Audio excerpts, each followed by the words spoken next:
Hi, I'm Kayla. And I'm Christian. And you're watching What's Her Angle? Here we strive to elevate you spiritually and practically through meaningful conversations.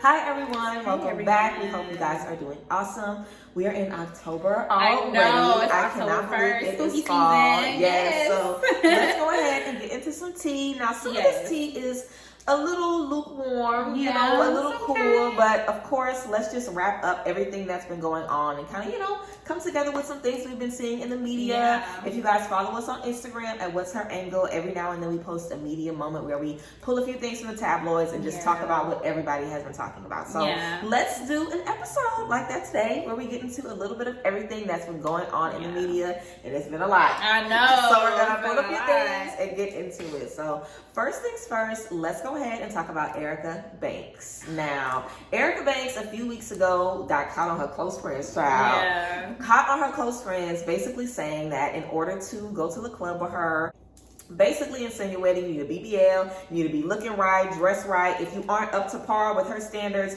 then you cannot go to the club. Maybe you could come to the cookout, she said, but you cannot go to the club. So, of course, everybody dragged her. One, they were like, who are you to judge anybody? Secondly, because obviously she's had work done. So, like, what are you to say how people should or should not look? And also, everybody was kind of like, is this how people are really based? Like, is this what people are really basing their friendships off of? And I definitely feel that, we look at these friendships on social media.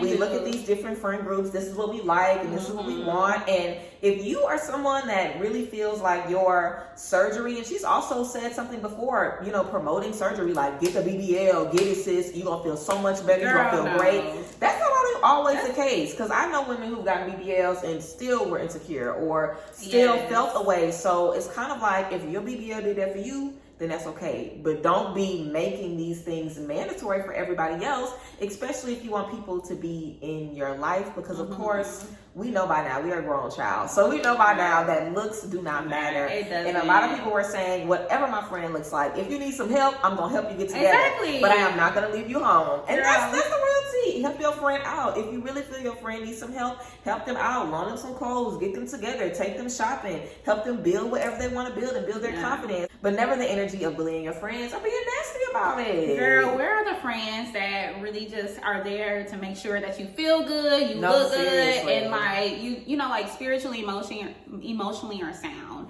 I mean, Erica Banks, she really had the nerve. And so for me, I'm like, first of all, your close friends, them not your friends, because clearly. And we needed to see that though, because people do have that mindset. And I've heard so many times where people say, the reason why I feel like I don't have friends is because I don't look a certain way. And it's like, I would absolutely hate feeling like my friends needed to look a certain way, or was this or did this or had these things to be in the circle that I'm in. Because again, who cares? At the end of the day, who's looking at that? Even if you associate yourself with people who are, rich or wealthy or whatever, doesn't mean you have to be that. Of course, that should motivate you. Yes, but definitely. You shouldn't have to feel like, you know what, I can't sit at this table because I'm not here. And that's basically what she insinuated. She basically said that, and I do feel that IG girls, they definitely seek out girls who look pretty, who got money, they want to have social media friends, and who girls match their aesthetic, who they can take pictures with, go on a trip with, be sharing stuff, girl. And deep down inside, and behind closed doors, these girls can't even hate. They can't even talk about real stuff with each other. They're on Instagram looking all cute or whatever, but. How are these friends? Exactly. What's the foundation? If the foundation is materialistic, girl, I got something to tell you. They're definitely gonna cut you in a bag and really just not gonna be there for you when you really need it. And I feel that, you definitely, especially when you're on hard times or things going through your life and you don't feel like you have a circle around you that you can confide in a way that makes you feel comfortable and secure, baby girl, I just think you might need to have a step back, because all the riches in the world will not make you happy. Seriously. And obviously this stuff is just so instant gratification for a lot of people.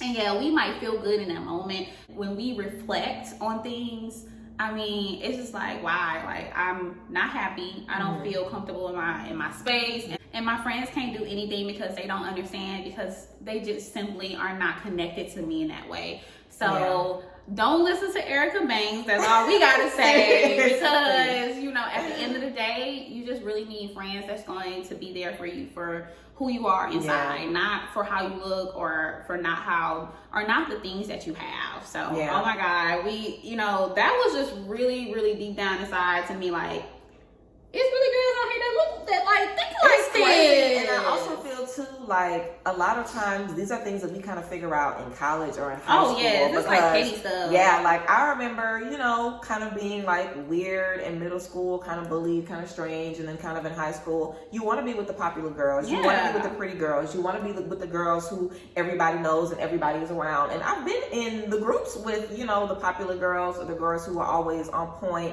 And like Kayla said, a lot of times those friendships aren't really based on anything legitimate, and everybody's talking shit about each other. Everybody hates each other, and I feel like it's also kind of like a competitive thing as well. It's like, why am I analyzing up and down what somebody looks like, and when I'm thinking about, is this person supposed to be a friend of mine or not? Exactly. Like, why does that even matter? Why is that even something that I'm focusing on? And I feel like that's something that we should have learned in high school, to be honest. But I feel like when you have that awkward stage, you know, and you feel like you may have peaked at 25, you know, you feel like this BBL has given you a new, you know, and it can be anybody, because some people move to a different part of town, or some people get a certain type of car, or, you know, get into a certain space, and they want their friends to, you know, to have that, boss up. And it's like, you know, maybe you feel like this is a crowning moment for you, and you feel like the BBL and the clothes and the club and all of that, you felt like everything, like if you felt like that really gave you life, and you need people around you who have that, then say that gave you life, and that gave you purpose, and gave you, you know, the whatever energy to you move forward. For, because some people, you can get them a makeover and get them all that stuff, and it still won't they looking like it literally won't even matter. So if that's what you value, then find friends who value that as well, and good for y'all. But at the end of the day, like you said, are you really gonna have people who can support you in rough moments? Are you really gonna have people who can be there for you? And I feel like that's just a thing that we learn, and I feel everybody learns that in different spaces. So if you got them friends now, you'll see in a few years, you'll see when life really gets tough, who is really there for you and what really matters, of course. And speaking of support, you know, we're talking about the bad, but when Nia Long came out with the scandal and just spoke out, did you see the community around her that said, you know what?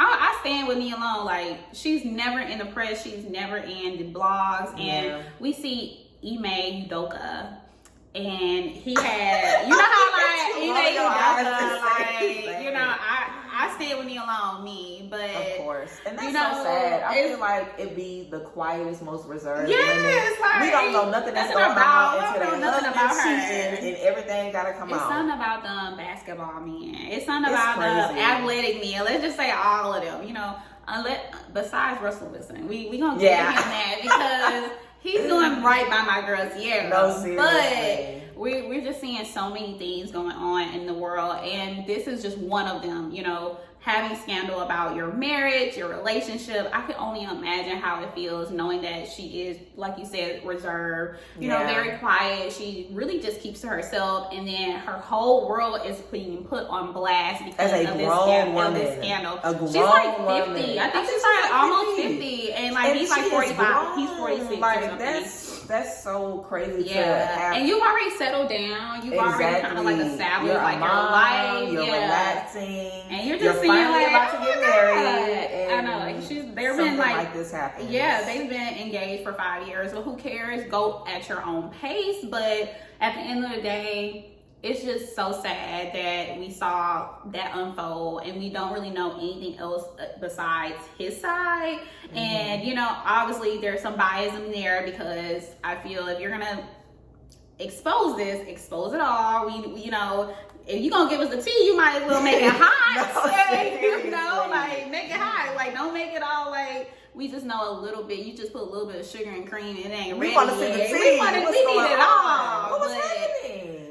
But anyways, I just feel that, again, my girl Nia Long, I feel like the Black community, especially when you see someone and you grow up with this person, and obviously this person is a role model to so many people like me, And you see her kind of go through that. It feels very personal. Obviously, don't immerse yourself in tea, but just, you know, like, you got to know what's going on with our women, you know, to make sure, you know, if anything else we need to keep an eye out, we got to let her know. But I just feel so sad and bad for her because, again, like you said, it's just, you've been established, you've settled down, you have kids, you have your career, and now you're in the tabloids for something that he just joined the Celtics a year ago. So this is not something like this is just like for great stuff. Yeah, like, they've been in the press so much lately for good things. Like them growing together, them doing all of these things, and having all these accomplishments. I literally didn't even know who he was or that they were together literally until all of that happened. I was like, it's Nia Long's husband. All of that like, stuff ended up, you know, like coming up. Seriously. He's known as Nia Long's husband. You know, I don't know about anybody else that's into sports, but you know, the women who are not into sports like that, we knew him as Nia Long's husband. So it's just, you know, it's just the power of the community and making sure, like, we really didn't know a lot about him. And yes, he has done his own great measures with the team and through his life, I'm sure. But we're focusing on Nia. There's just so many things that you can say about marriage and tea, and you know, we see a lot of relationship drama. We saw so much going on in the summer. You know, you kind of see a lot of things going on in the summer. A lot of people say that the summer is one of those, like, it's just a season. It's like relationship drama, but you know, just kind of see that kind of going through into the fall and, you know, obviously cuffing season, as people say. Yeah. It's just like, oh my God, you know, I mean, infidelity can happen anytime. So let's make that clear. But to see it online and just being just truly exposed and vulnerable, you know, I for one can only understand how much privacy that Nia Long or any woman who goes through this in the public eye can need, because it's such a frustrating feeling to know, like, the eyes are on you for negativity. Yeah. You know, so that's definitely the worst, and all eyes on you. I mean, just like you were saying, them being engaged for 5 years, like, someone could easily look at that and be like, well, she should have known something wrong. They definitely be saying that. When people know your tea, especially in relationships, now everybody is a marriage expert, and everybody is like, well, you know, how did anybody ever see them together, and did anybody ever do this or whatever. It's like, oh, you always got to look out for who they working with, whatever. It's like, you have to, it's like, it's bad enough that you have to deal with it on your own. Now you have to deal with everybody else unpacking it and picking it apart and trying to figure out when it happened, and it's just so much stuff. And I mean, like, it's literally the worst thing, I feel, you know, because it sucks enough. Like, I know sometimes women get cheated on, don't even tell their homegirls. Like, they don't even tell their closest people to them what happens in their relationships. And if you are on a public platform, you have no choice. Purpose. Like, you literally it literally is decided for you that everybody's gonna know this. This is what we're all gonna be talking about. And then it sucks because you have kids, you have family. So even if you didn't want everybody all over the world, like, it's literally front page news. Like, it sucks so bad. And I definitely feel, you know, everybody definitely wants to be able to say, I want the world to know this about me. I want the world to know that about me. And when you feel like you have that taken away, it just, you know, makes everything 10 times worse. Yes. So, like I said, and like Kayla said, we are Team Nia Long. And we're always, I mean, I'm always on the side of any woman who gets cheated on publicly, like, by their husband or the father they turn. Like, I don't ever want to see any woman go through that in a public eye, because that is so tough to deal with. So let's switch gears a little bit, guys, and get into this Netflix series, Dahmer. And what everybody has been saying about it. And we have a couple of different viewpoints here, because I am a true crime and I'm horror lover. I love gore. I love all of that tea. And it's always been interesting to me, like, the thought processes behind, you know, different people who do different crimes and stuff like that. It always interests me. Anything about murders and stuff on Netflix, I've literally watched it. Like, it interests me. Girl, no. I've seen so much stuff that they've done about Jeffrey Dahmer. Are you okay? Because, girl, that would drive me crazy to know what. But that's why I stopped. That's why I couldn't watch this one. Like, and nothing has ever bothered me. But this, I'll never watch. I don't ever want to. I literally don't want to see anything else about him ever again. Like, I really feel like the way this documentary was made, it literally feels like a scary movie. It doesn't even feel like something that really happened. So having to think about all of these things that really happened, and having to think about his neighbor who literally had to hear screams and hear him talking about what he was going to do and hear thumps and drilling and all of this crazy stuff and the smells coming through, knowing that like people were so close to him while this was going on, knowing he got free from the police so many times, knowing how he grew up and, you know, all of the crazy stuff that happened in his childhood, like it just made it too real and too scary. And it definitely made me feel like, wow, there are so many different things that can happen in someone's life that can send them on a bad path. Like,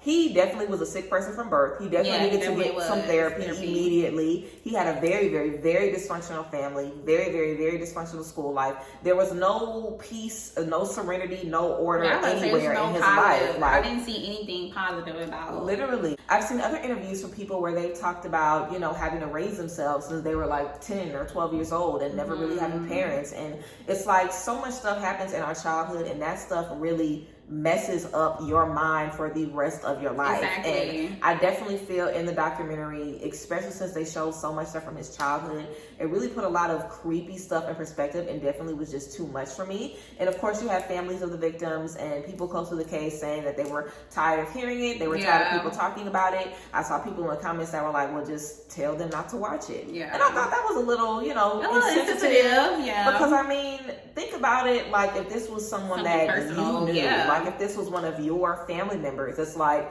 we're from Louisiana. People get killed every day. You know what I'm saying? And a lot of cases end up on 48 hours or end up in different spaces. So I think that it's definitely insensitive to be like, oh, just not watch it, because I mean, everyone's talking about people are acting like Jeffrey Dahmer, these serial killers, Ted Bundy. These serial killers are kind of, basically these guys are celebrities. They've been dead, they've been gone. People are still talking about who they are. People are still rehashing the things that they've done. So it has to be very, very, very, very traumatizing for the victims and for anybody who was connected to a victim, the neighbors, anybody who was even alive during that time, watching that on TV, watching that on the news. I can only imagine. I'm sure it's very traumatizing and very, very triggering. And I feel like there's a lot of different things weighing, you know, the opinions and what's right and what's wrong on all different sides, because I get them, you know, maybe wanting to give us more information or let the story of the neighbors be heard. But also I feel like people can maybe feel like the documentary wants us to maybe sympathize with Dahmer or, you know, maybe understand him a little bit more. And some people can argue that he doesn't deserve a voice or that he doesn't deserve to, you know, get his story told. So you aren't really a fan of true crime. I'm so how do you feel about people taking like real life? Because I also see a lot of people joking about it, which I think is a little weird. Very too. Weird. People like, oh, if Dahmer was didn't like, Ross say something about his glasses? I'm like people are joking about it, which I think is really creepy. But you know, how do you feel about, you know, people turning actual like crimes, like murders, people's trauma? Because I never really thought that it was really weird. It's, the Dahmer thing really just turned me off of it seriously. It's a lot. Well, like you said, I'm not into true crime. I never really watched like First 48, anything about crime. I just never was interested. And a lot of times, again, like I sympathize with the victim. I think it's really too like gory, and I love horror, so don't get me wrong, but like the real horror things that actually happen in real life, I feel like that's like my wall to stop, because I think trauma is just such a thing in our community, especially for me. I've seen a lot of things, you know. You see a lot of things in your childhood. Again, we lived in Louisiana, so we heard a lot about crime. But crime has never not been a part of our lives. But I think, you know, just finding entertainment in it, that really kind of turns me off, because I feel that a lot of times, and you made a good point, because I never really thought about people wanting to know the mind of the murderer. I always felt like people were more entertained about the actual things that happen to the victim. And, you know, and kind of like that's where my perspective is, and like that's what I think about. I don't really think about the person who is murdering, like Dahmer. His documentary, again, I've never heard of Dahmer before this documentary. So she said that she heard a lot about him, and I never did. One, because I'm not into true crime, and I just never really was interested in like learning about murderers. But I gave it a try because my boyfriend wanted to watch it, and you know, it definitely provided a perspective. I honestly sympathize both ways. You know, I felt very bad that his childhood was such a traumatic experience for him. As you saw, there was the parents that she had postpartum depression. She didn't know that at that time. Yeah. But she did, and then the husband was just not ever there. He was never present. Yeah. And you know, again, a lot of times people have these experiences and they don't turn out like that. And that's literally something that I was just about to say, because I mean, in the Black, community, we see that. I feel like most of our moms have anxiety or have depression, and most of our fathers are absent. That's really something that we deal with. Yeah. We deal with being bullied. We deal with not having money to have new stuff at school. Like, it's I don't know what it interesting. is. Yeah, I was about to say it's very interesting the differences between our community and I know other people communities. who have really gone through a lot of stuff in their childhood, and I also see, because I see all kind of different, interviews and stuff with people who share their stories. Yeah. And sometimes people just have this strength in their own mind to realize, like, I'm going to be better than this. I'm going to do better in this. Mm-hmm. And sometimes the issues, that they're fighting, the demons that they're fighting are just too much for them to bear, and that's something that everybody can experience. Everybody has trauma, some people have more severe trauma and still don't, kill people. And then we see kids all the time get bullied and go shoot up school and kill a whole bunch of people.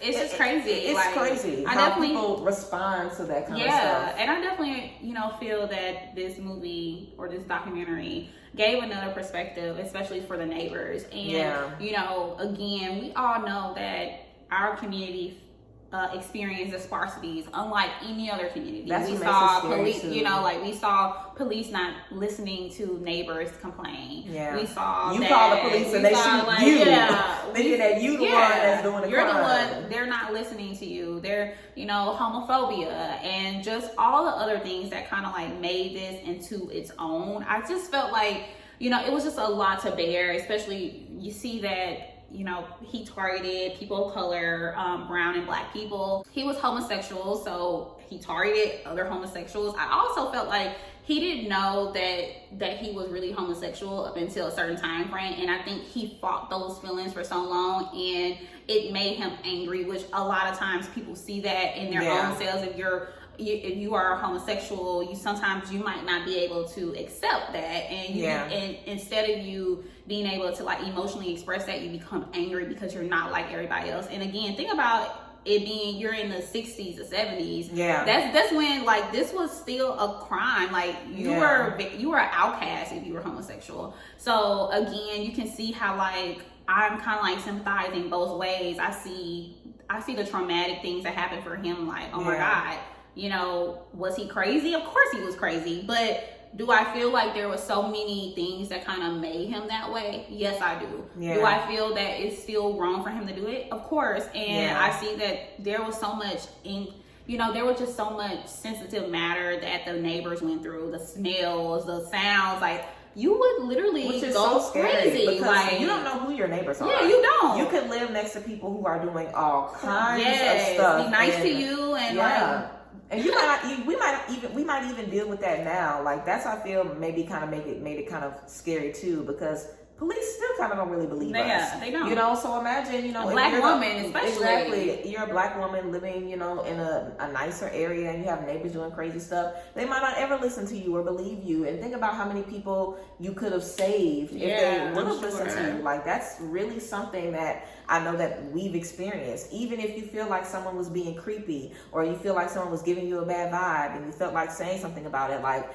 just in all spaces, I feel like a lot of times we hold our tongue because we feel like we're not going to be believed. Mm-hmm. So having a serial killer living next to you and telling people and they still aren't believing you is literally insane. It's the craziest thing, because people are trusting that he's white and that he's telling people, oh, this is my boyfriend, we're doing gay stuff, we're doing gay stuff. Yeah, they just live there like that. Like doing stuff like that, like obviously trying to weaponize your sexuality so people don't come around you, so you can stay, more reclusive. It's like, it was just crazy, and that is what does not make me feel bad for him, because you ain't that crazy. Because you knew how to play around with people. Right. He knew how to sneak out of situations. Yeah. So I feel like it's always bad on both sides, because no matter what you deal with, I feel like everybody has their own mind, So I want everybody to be able to say, even though I experienced this, let me try to be better. Let me try to do better. Let me try to pull myself out of this.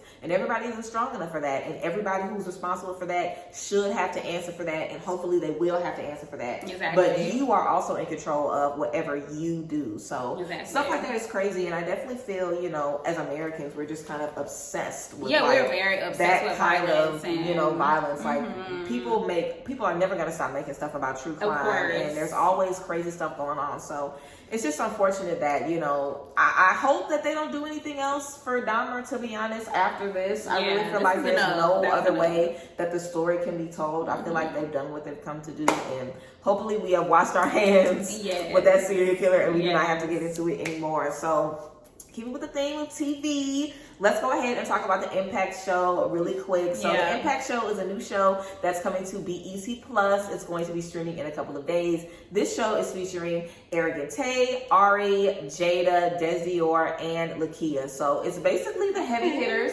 out of Atlanta, you know, the Instagram girls. And I feel like, you know, this is definitely going to probably end up being like a franchise if this does good. Where they try to do the impact out of different, you know, popular areas, maybe Miami, maybe Houston, maybe, you know, like LA, different spaces like that. And I've heard different things. Some people are excited that, you know, these young entrepreneurs are getting a platform. And then you have other people who are like, these aren't celebrities. These are just Instagram people. You know, should people from Instagram be given platforms? And I feel two ways about this. I feel like there are people on Instagram who have platforms that really don't deserve them. But I also feel like everyone that's going to be on this show, we've seen them make money. We've seen them come up. We've seen them do hard work. And I've seen a preview of the show, and that's what it's talking about. The moms are talking about how they juggle being a mom and opening their warehouses and doing different things and relationships and everything, managing the celebrity clients and going to the studio and doing branding, and you know, kind of like the Hills, you know, it's just kind of giving me like, you know, like a little bougie kind of, you know, Hills vibe, and